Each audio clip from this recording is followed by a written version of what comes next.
Why, hello YouTube! Greetings from the LazyEyebrowReviewer.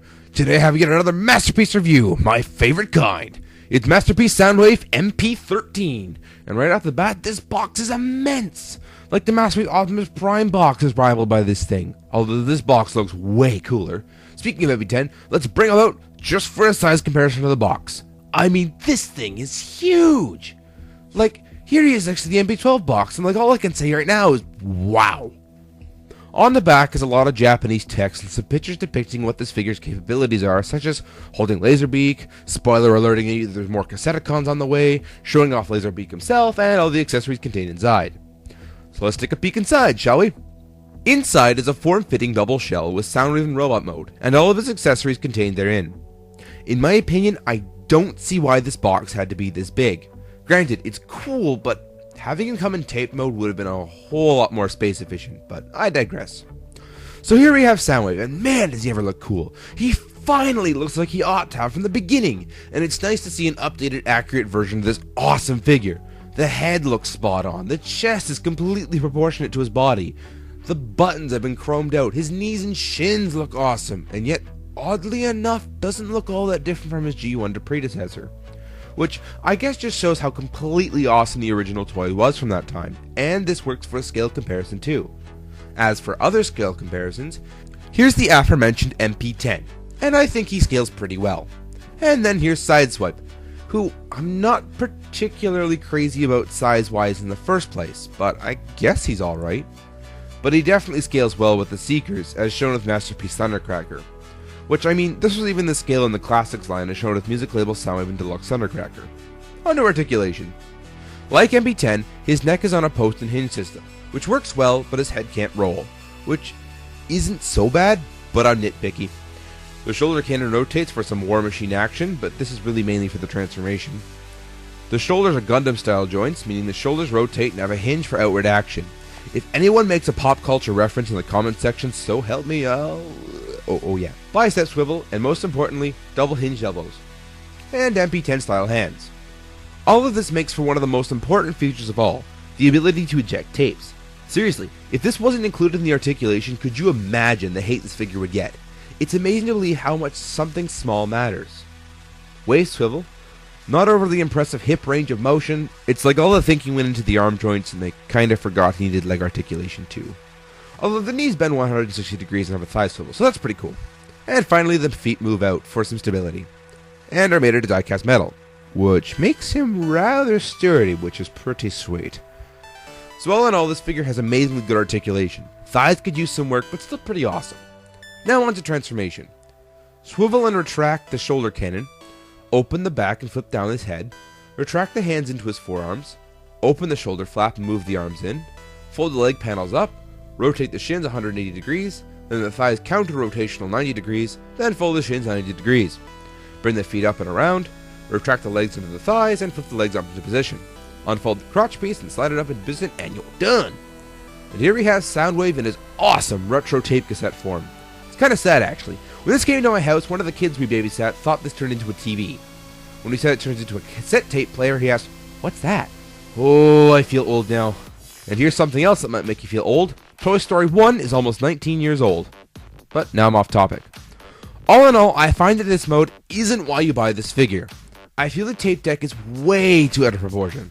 Not like this guy though. I find the G1 to be equally proportioned in this mode.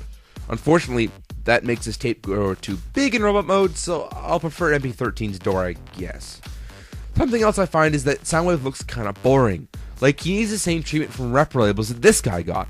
The red stickers and some of the knee joints for starters could use some sprucing up. For size comparison, you see that music label is super thin, but all around he's just smaller anyway. Compared to the G1 Soundwave, MP13 is huge!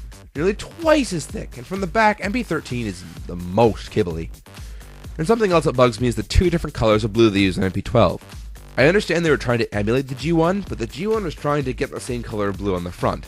The reason why it's different is because the lighter blue in the G1 is stickers, and the darker blue is plastic, whereas MP13 is all plastic and was designed this way. Kinda dumb in my opinion.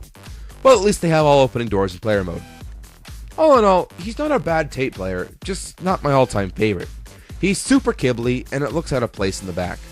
things are misproportionate, and it just overall doesn't look great in my opinion. But like I said before, we all know why we're buying this thing. It's for Soundwave himself.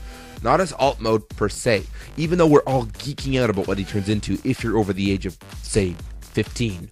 What's cool about this mode is the scanner can plug into a side like so. This will later have a more useful feature than to just stick out for no real rhyme or reason. And the addition of EQ knobs look pretty sweet, so we'll give it that.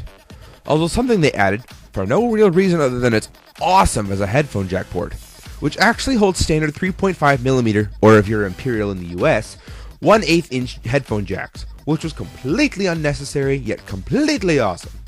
The switch and dials move just like the G1, and is overall pretty awesome, but still not my favorite Soundwave for tape cassette mode. For size comparison, MP10, Generation Thundercracker, and Henkei Jazz with dual wielding pistols. More on that guy later. So let's get into Transform and move on to accessories. First off is the tape cassette add-on door. The instructions featured cutout readouts for this feature, but I'm not cutting those up, especially seeing how this isn't even my figure. So the letter that came along with the figure gets to go in here after being cut up. Another accessory is the plastic Energon Cube with lid. That fits right over top the readout plate to give that pose that Soundwave is making Energon Cubes. As shown before in tape cassette mode, a hand scanner is featured as seen again in only one episode, which I do give credit to Takara and Hasbro for. Like, what if that one scene where Soundwave was using his digital readout screen was your favorite? Or him scanning something was your favorite ever scene? Or Sideswipe punching rocks was your favorite scene from the cartoon? Or Thundercracker using chest missiles? Pretty sure that was only a Starscream thing, but it's a repaint, so I forgive it. What if those were all your favorite scenes? What if? All joking aside, this plugs in after you retract the hand into the arm, so we can work at the post office or something. It's probably not something I'm going to remember to have as an accessory. But probably one of my favorite accessories, the miniaturized updated Megatron gun, which, believe it or not, is half the reason I bought this figure. Kinda lame of me, eh? Anyway, this can be held by Soundwave, or if you use the updated hinge system, MP10, and finally not look goofy because of their single hinge. Now on to the Wave Bluster. This extends, handle flips down, and tip extends for a pretty awesome looking gun. Like MP10's Ion Blaster, Sideswipe's Flare Gun, and Alternator's Jad's Muffler Blaster, this pegs into his hand for extra stability. And now onto Soundwave's most important accessory, his tapes! Soundwave himself can hold up to 3 tapes at once, can be advanced by pressing a button rather than pushing a plunger on his back. Soundwave only comes with Laserbeak, but I brought along Buzzsaw just for kicks as well. The tape you see in Soundwave right now is G1 Rumble. The Masterpiece tapes are actually nearly the same size as the original. Masterpiece Laserbeak is however a few millimeters bigger, especially wide, but if you get everything right he can fit ever so snugly into G1 Soundwave, but it is definitely a tight fit. Like, you almost have to cram it in there. Another thing I've noticed is that Laserbeak is printed upside down. Going by how tapes are supposed to look with label stickers and all, he should look this way, but to line up the holes the way a tape should look, he should be oriented this way, as demonstrated by G1 Rumble here. But flipping Laserbeak back over gives you the right way for stickers. So it's really up to you to decide which way you want, even though the instructions and the promotional images show him this way. It's up to you. So let's transform him. Pull the head up and around, move the feet into position, unfold the wings, bring the backpack up and around, fins up, wings around, and you're done. This has got to be one of the coolest figures I've seen in the entire Transformers universe. The fact that the intake vents aren't add-ons but part of the tape makes this guy super cool, and even makes it proportionate to his body. The G1 intake vents are always a little too big in my opinion, but not on this guy. He sports those intake vents like a champ. I mean, just look at this guy. He's awesome! Man, I can't even stop gushing over this guy. He looks so amazing. I think I'm more excited over Laserbeak here than I am Soundwave. Like, I almost don't want to give this guy back. As for articulation, legs move up and down, the head and neck move, and the wings fold down. All of which are elements of transformation, but work in robot mode as well. And something else they added but didn't have to, but did anyway, his spy camera. Such a little detail that was used occasionally, but who cares, he still has it, and that's really awesome. I still hold to the fact that, man, Laserbeak is just so much cooler than Soundwave. It's like half the reason you buy this thing. Another feature to Laserbeak are the slots on his feet. These work both in shoulder mode to make Soundwave look like a pirate, or on Soundwave's forearm, so that Soundwave and Laserbeak can chat it up. And since you can peg in, you can have him stay there no matter what pose he's in. Oh, my little birdie, you are. Oh, yes, you are. Oh, yes, you are. Now fly. Go Mr. McBird. Fine. Get in here. So that does it for Masterpiece Soundwave. He's an excellent buy and fits in well with your Masterpiece shelf. However, I see him being extremely hard to get whenever this makes a stateside release. Heck, this thing was even hard to get from Japanese release. And well, now that this review is over, you can stay if you wish as I begin to impart to you my story as to how I got this figure. Okay, so you all know I'm moving, so I wanted to get a going away gift for MoofySpaceJump. So, seeing as how I couldn't afford this thing on my own, I told them my intentions and we split the cost 50-50 and pre-ordered it in January 2013 off at TF Source.